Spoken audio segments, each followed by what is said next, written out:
ठीक है, सभी को जय मसीह की। आइए वचन को सुनने से पहले हम छोटी सी प्रार्थना करेंगे। हम प्रार्थना करेंगे। धन्यवाद ते पिता, प्रार्थना करते पिता, आपने हमें रात भर हर बीमारी से, हर दुर्घटनाओं से, हर तकलीफ से पिता बचा के रखे पिता, इसके हम आपको बहुत बहुत धन्यवाद देते हैं और प्रार्थना करते हैं पिता, जो वचन सुनने के यहाँ पूरे उपस्थित है उन सब लोगों को आप आशीष दीजिए पिता, जो वचन सीखेंगे पिता उसका हम जीवन में लागू करके उसके अनुसार जीवन बिताने के लिए आप हमें सहायता कीजिए। और आप शुरू से अंत तक आप हमारे साथ रहिए और हमारे हर एक कामों में और आप हमारे हर एक चीज़ों में आप हमारी सहायता कीजिए। ये छोटी सी बात है, इसे मसीह नाम से मांगते हैं, आमीन। हम लोग आज भजन संहिता 125 अध्याय को ध्यान करने वाले हैं। इसमें कुल 100 इसमें एक से लेकर 15 एक से लेकर 5 वचन तक, मतलब यहाँ पर भजन संहिता 125 अध्याय में 5 वचन यहाँ पर है। तो 5 वचन में हम लोग आज 3 चीज़ों को सीखेंगे जो हमारे लिए बहुत महत्वपूर्ण होता है। तो हम लोग देखेंगे जो 125 अध्याय जो भजन संहिता 125 अध्याय लिखा गया है, ये दाऊद द्वारा लिखा गया है। जब दाऊद यात्रा करता है तो उसमें वो गीतों को गाता है, तो वहाँ पर इसलिए ये 125 अध्याय ये दाऊद द्वारा लिखा गया है। तो हम लोग जो पढ़ेंगे 125 अध्याय का जब पहला वचन, तो यहाँ पर ऐसे लिखा है, जो यहोवा पर भरोसा रखते हैं वे सिय्योन पर्वत के समान है, जो टलता नहीं वरन सदा बना रहता है। तो यहाँ पर जब देखते हैं जो यहोवा पर भरोसा रखते हैं वो कभी भी नहीं टलते। तो हम लोग देखेंगे सिय्योन पर्वत आज भी यरूशलेम में है और वो परमेश्वर के सृष्टि करने से लेकर के आज तक वो स्थिर खड़ा है, वो अभी तक कुछ भी नहीं हुआ है। तो हमारे जीवन में विश्वास और परमेश्वर जो पर हम विश्वास रखते हैं हमारे जीवन में बहुत अहम भूमिका निभाती है। क्योंकि देखेंगे जब हम लाइफ जीते हैं, जब हमारे जीवन में विश्वास नहीं होगा तब तक हम कुछ भी नहीं कर सकते। देखेंगे जैसे गाड़ी होता है, वो गाड़ी में जब तक हम फ्यूल नहीं डालेंगे, जब तक पेट्रोल या डीजल या जो गाड़ी में जो चाहिए उस चीज़ों को अगर हम नहीं डालते तब तक हमारा जो गाड़ी होता है वो आगे बढ़ता ही नहीं है। उसी प्रकार हमारे जीवन में एक विश्वास जो होता है वो जब तक हम विश्वास ना किसी चीज़ में कर ले तब तक उस कार्य को हम नहीं कर सकते, चाहे वो मसीह में हो चाहे गैर मसीह। जब तक हम मसीह में हो तो परमेश्वर पर विश्वास जब तक ना कर ले तब तक हम उसमें बढ़ ही नहीं सकते। गैर मसीह हो जब तक उसमें हम विश्वास करें तब तक उसमें हम बढ़ नहीं सकते। तो हमारे जीवन में एक विश्वास होता है, वो बहुत अहम भूमिका निभाती है। जब हम लोग पढ़ेंगे इब्रानियों का 11 अध्याय, तो वहाँ पर विश्वास के विषय पर पूरे अध्याय को जिक्र किया गया है। तो हम लोग वहाँ पर निकालेंगे तो इब्रानियों 11 अध्याय में, तो वहाँ पर विश्वास के विषय पर ऐसे लिखा गया है कि विश्वास ही के द्वारा हाबिल जो परमेश्वर की उत्तम भेंट चढ़ा पाया, और विश्वास ही के द्वारा जब हम पढ़ते हैं 5 वचन, विश्वास ही के द्वारा हनोक है उठा लिया गया, और विश्वास ही के द्वारा जो अब्राहम है विश्वास के पिता कहलाया। ये सब सारे चीज़ को जो हमारे देखते हैं, जितने भी हमारे पुराने नियम में जो परमेश्वर के लिए जो अच्छे जीवन बिताने वाले दास थे उनके जीवन में एक बहुत अहम भूमिका निभाई, वो है विश्वास। तो जब हम यहाँ पर 6 वचन में पढ़ते हैं तो यहाँ पर 6 वचन में ऐसा लिखा है कि विश्वास के बिना परमेश्वर को प्रसन्न करना अनहोना है। तो हम लोग अपने जीवन में देखते हैं कि जो विश्वास है उसके बिना परमेश्वर को खुश करना या उसके बिना हमारे जो जीवन को आगे ले जाना वो संभव ही नहीं है। तो हमारे जीवन में विश्वास होना बहुत ज़रूरी है, चाहे हम मसीह में विश्वास रखें चाहे दूसरी चीज़ों में विश्वास रखें, बस हमारे जीवन में किसी न किसी चीज़ में विश्वास रखना बहुत ज़रूरी है। जब तक हम विश्वास नहीं रखेंगे तब तक हमारा जीवन आगे बढ़ ही नहीं सकता। हम लोग बीच रास्ता में या एक ही जगह पर स्थिर रहेंगे और हम लोग क्या करना है समझ में नहीं आएगा। तो देखेंगे जैसे हम पुराने नियम में अब्राहम का जीवन और ऐसे बहुत सारे व्यक्तियों का जीवन देखेंगे जो परमेश्वर के दास रह चुके हैं, उन लोगों के जीवन में विश्वास ही था जो उन लोगों को जो परमेश्वर के प्रति एक स्थिर से खड़ा होने के लिए सहायता किया। जैसे देखेंगे अब्राहम के जीवन में ही, अब्राहम जब 75 वर्ष की उम्र में जब परमेश्वर की सेवकाई में अपने कदम को रखा, उस समय उसके पास इतना विश्वास था। जब हम अब्राहम को पुराने जीवन में देखेंगे तो मूर्ति पूजक था, मूर्ति बनाया करता था। लेकिन जब परमेश्वर की बुलाहट उसको आया तो परमेश्वर इतना विश्वास करने लगा कि अपना सब कुछ छोड़ करके आ गया, और देखेंगे अंतिम उसको परमेश्वर ने कितना फल दिया। और जब उसका 100 वर्ष की उम्र में जब एक पुत्र हुआ, 25 साल इंतजार करने के बाद एक बुढ़ापे की उम्र में उसका एक पुत्र हुआ था, उस समय उसको देखेंगे तो जब परमेश्वर ने उसके बेटे को बलिदान करने के लिए मांगा तो उस समय भी हिचकिचाया नहीं, और उस समय भी परमेश्वर के लिए वो बलिदान करने के लिए वो चला गया। तो उसके जीवन में विश्वास देखेंगे तो इसलिए उसको नियम में विश्वास कहा जाता है। तो हमारे जीवन में भी अगर हम आगे बढ़ना है और मसीह में हम लोग आगे बढ़ना है तो हमारे जीवन में एक विश्वास बहुत जरूरी है। जिस प्रकार एक जो गाड़ी में चलने के लिए फ्यूल चाहिए, उसी प्रकार हम जीवन में आगे बढ़ने के लिए हमें विश्वास होना बहुत ज़रूरी है। तो पहली चीज़ हम ये सीख सकते हैं, हमारे जीवन में विश्वास बहुत अहम भूमिका निभाती है। और जब दूसरा चीज़ को जब पढ़ते हैं, तो वहाँ पर जब जस्ट पहला वचन में विश्वास के बारे में सीखे, और जब दूसरा वचन में सीखेंगे, तो वहाँ पर ऐसे लिखा गया है, जिस प्रकार यरूशलेम के चारों ओर पहाड़ है, उसी प्रकार यहोवा अपनी प्रजा के चारों ओर अब से लेकर सर्वदा तक बना रहेगा। तो देखेंगे जब हम यरूशलेम देश के बारे में जो वहाँ पर हम जब यूट्यूब में, क्रोम में या फिर जिस चीज़ों में अगर रिसर्च करते हैं, तो वहाँ मिलता है कि वो यरूशलेम के चारों ओर बहुत बड़ी बड़ी जो पहाड़े हैं, ताकि जो बाहर देश के लोग हैं या फिर जो उसके विरोधी देश के लोग हैं, वो आकर के घुस करके आक्रमण नहीं कर सके। उनके जो यरूशलेम देश है, उसके चारों ओर उसको सुरक्षा के लिए परमेश्वर ने एक पहाड़ को निर्माण करवाया है।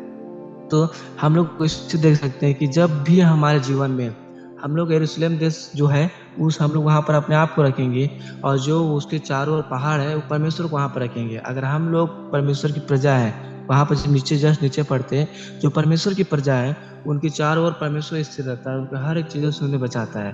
तो इसराइल जो यरूशलेम देश है, वहाँ पर हम लोग अपने आप को रखेंगे, और जो वहाँ पर चारों ओर उसके पहाड़ है, वहाँ पर हम लोग परमेश्वर को रखेंगे। अगर हम लोग परमेश्वर के योग्य जीवन बिताते हैं, अगर परमेश्वर के पर हम विश्वास रखते हैं, परमेश्वर के लिए हम कुछ करते हैं, तो हम लोग के चारों ओर परमेश्वर खड़ा रहते हैं, और हम लोग को जो भी परेशानी आती है, चाहे वो किसी प्रकार की परेशानी हो, तो उस जगह पर हमें परमेश्वर हमें रक्षा करते हैं, और हमें हर जो हमारे दुश्मन है, विरोधी है, या फिर जो हमें जो दुख, चाहे जिस प्रकार की कठिनाई हमारे जीवन में आती है, उन सारी चीज़ों से परमेश्वर हम पहले परमेश्वर उनसे लड़ते हैं, उसके बाद उसका जो कुछ भाग हमारे पास आता है।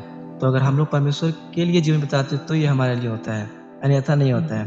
तो हम देखेंगे, तो हम लोग जो बाइबल में देखते हैं, तो कुछ एक ऐसे व्यक्ति के बारे में देखेंगे जिनके चारों ओर परमेश्वर पहाड़ के जैसे खड़ा रहे, और कुछ ऐसे व्यक्ति के बारे में देखेंगे जिनके परमेश्वर चारों ओर पहाड़ के रूप में खड़ा थे, लेकिन उनके कामों के द्वारा वहां से वो परमेश्वर हट गए, और उनके जीवन में बहुत सारे दुख कठिनाई है। जब हम लोग देखेंगे यूसुफ के जीवन में, जो पुराने पुराने नियम में देखते हैं, तो यूसुफ नाम का एक व्यक्ति आता है, जो परमेश्वर का दास है। तो उसके जीवन में देखेंगे, वो परमेश्वर के लिए कितना अच्छा जीवन बिताया, उनके जीवन में कितना दुख कष्ट आए, संसार की बहुत सारी अभिलाषाएं आए, लेकिन वो उसके देखेंगे तो उसके जीवन में उसके जो भाई लोग उसे बेच दिए थे, फिर भी वो परमेश्वर में स्थिर खड़ा रहा, और परमेश्वर के लिए एक धार्मिकता का जीवन बिताया। उसके जीवन में कितनी अभिलाषाएं हैं, जब हम देखेंगे पोतीफर की पत्नी, और फिर से पैसा, और फिर बहुत सारी चीज़ें उनके जीवन में अभिलाषाएं हैं, लेकिन वो परमेश्वर के विश्वास में और परमेश्वर के लिए स्थिर खड़ा रहा, और एक धार्मिकता का जीवन बिताया।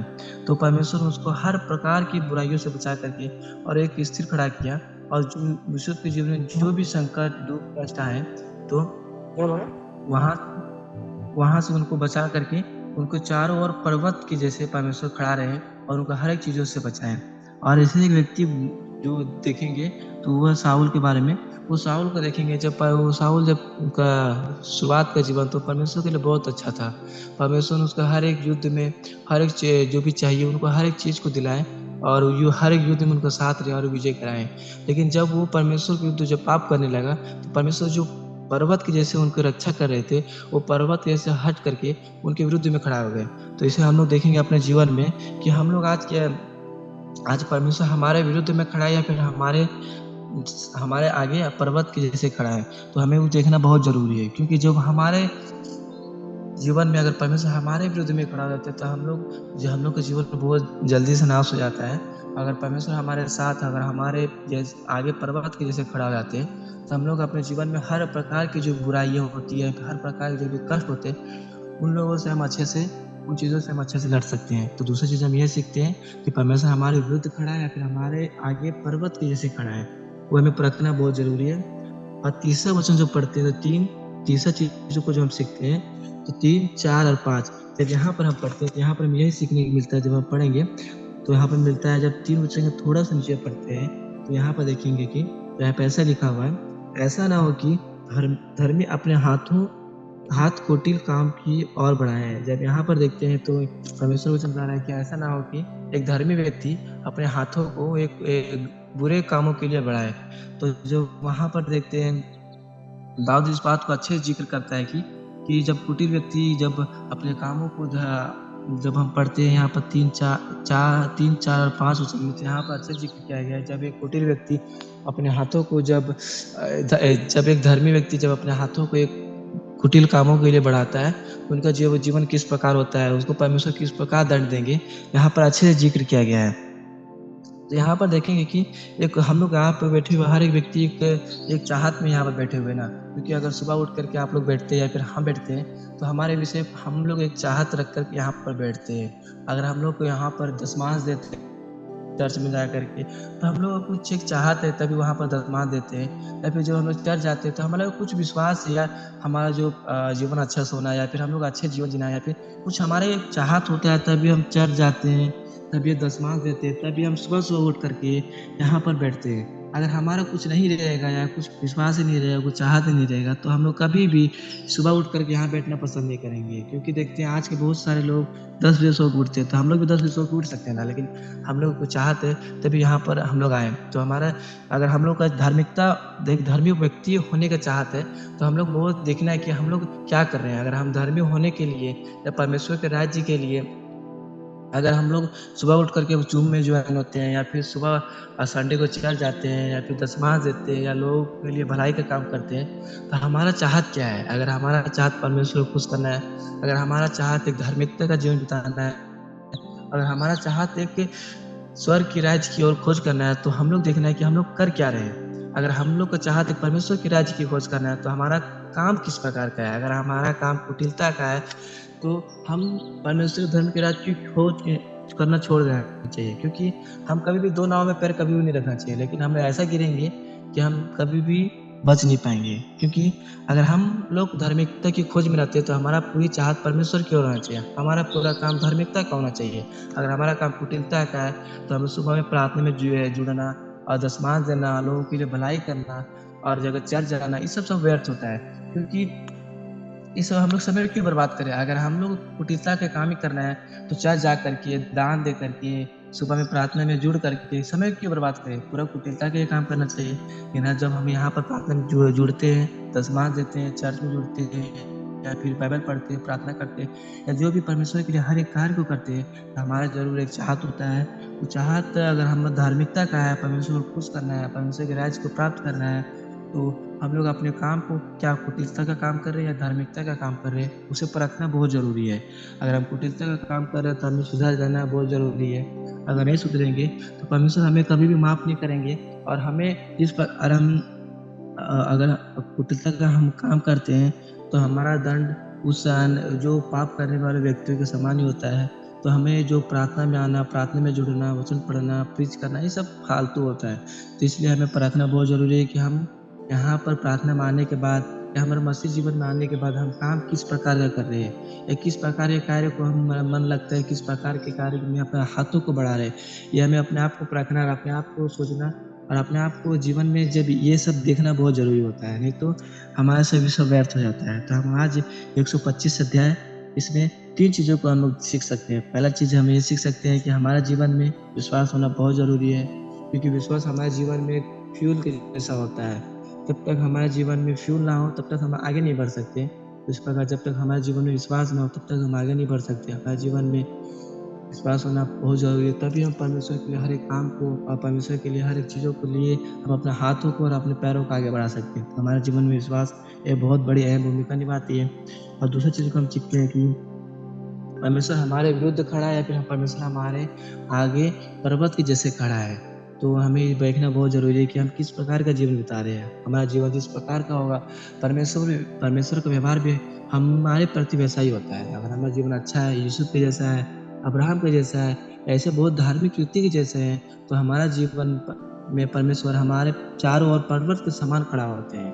अगर हमारा जीवन साउल के जैसा है, या फिर सोलोमन के जैसा है, या फिर ऐसे बहुत सारे व्यक्ति हैं जो परमेश्वर के विरुद्ध पाप किए, और उन जैसा है, तो परमेश्वर हमारे विरुद्ध में खड़ा करके हमेशा हमें नीचे गिराना चाहते हैं। और तीसरी चीज़ हम ये सीख सकते हैं कि अगर हम लोग मसीह में आ चुके हैं, अगर हम लोग प्रार्थना करते हैं, अगर हम लोग धर्मी व्यक्ति कहलाते हैं, या फिर हम लोग चर्च जाते हैं, दशमांश देते हैं, सेवकाई करते हैं, जिस प्रकार का भी काम करते हैं, हमारा काम किस प्रकार का है? अगर हमारा काम कुटिलता है, तो हमें बदलना बहुत ज़रूरी है। अगर हमारा काम धार्मिकता है का है, तो हमें कोई धार्मिकता का काम अगर करते हैं, हमें उसे करते रहना चाहिए। तो इस प्रकार हमें ये चीज़ सीखते हैं कि हमारे काम किस प्रकार के हैं और मसीह मानने के बाद ये हमें परखना बहुत ज़रूरी है। अगर हम कुटिलता का काम कर रहे हैं तो हमें धार्मिकता के काम की ओर बदलना बहुत ज़रूरी है। ये चीज़ों 3 चीज़ों को हम सीख सकते हैं। या हम उम्मीद करते हैं ये वचन आपको समझ में आया होगा। आगे वचन हम आगे के समय में इस चैनल पर देना चाहते हैं। ओके, थैंक यू राज। ठीक है, हम लोग प्रार्थना करेंगे, अंतिम प्रार्थना। हम लोग प्रार्थना करेंगे। धन्यवाद करते हैं परमेश्वर, तुम्हारे तक हम सब कुछ तुम्हारा परमेश्वर, परमेश्वर हम सबके सूर्य के बारे में धन्यवाद परमेश्वर। वचन को हम करते हैं कि दस्ताया करते परमेश्वर, तुम्हारे साथ हम सब करोड़ से काम को सेवा बनाना चाहिए। सुनना है धन्यवाद परमेश्वर, धन्यवाद। जैसे तेरे वचन को बताया परमेश्वर के कारण करने के कारण तेरी उस बहुत सारे लोग सुन करके और तेरे अंदर काम करते हैं। धन्यवाद परमेश्वर, तेरे को पूरे परमेश्वर सरल होते हैं, परमात्मा में होते हैं परमेश्वर, सरल होते हैं परमेश्वर। जैसे क्या कर रहे हैं परमेश्वर, हमारे लिए परमेश्वर स्वामी सुपन आने से पहले गाड़ी में परमेश्वर धन्यवाद परमेश्वर। तो अपने इच्छा के अनुसार परमेश्वर हम लोग इच्छा को परमेश्वर जो ज्ञान देना परमेश्वर आनंद में मोड़ होते हैं सामने जैसे परमेश्वर पकड़े अपने को जान से धन्यवाद परमेश्वर। आनंद में को आनंद समय में धन्यवाद परमेश्वर जो कार्य में नहीं परमेश्वर इच्छा के अनुसार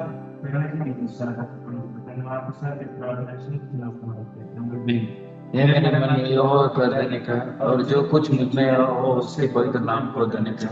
ये मेरे मन यहोवा को देने का, और उसके किसी उपकार को ना। सभी को जय मसीह। फिर से हम लोग प्रार्थना में कल जुड़ेंगे।